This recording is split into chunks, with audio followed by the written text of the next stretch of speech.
একটু একটু হাঁটতে পারে না।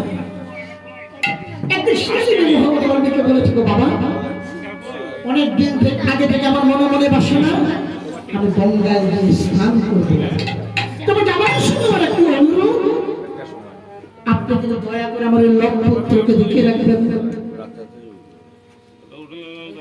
এই কথা বলে সীতাদেবী তার পুত্রকে মহাবলী বাল্মীকি দিকে সরিয়ে রেখে সীতাদেবী তারা ধীরে ধীরে গঙ্গা হাতে করে যে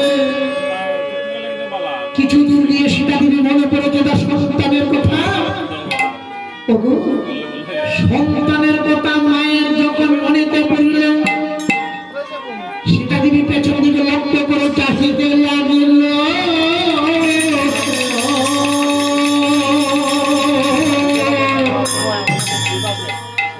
পেছন থেকে সীতাদেবী লক্ষ্য করে দেখলেন তার পুত্র কিন্তু তার পেছনে পেছনে চলে আসছে।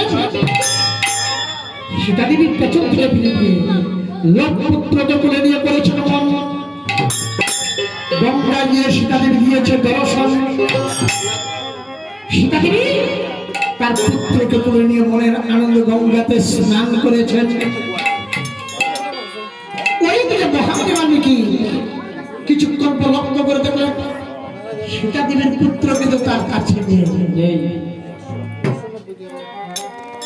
সীতাদেবীর পুত্রকে কাছে না পেয়ে মহাবলী বাল্মীকি বলেছে, দেখি গো সত্যি সত্যি সীতাদেবী তার পুত্র আমার সন্নিকট ছড়িয়ে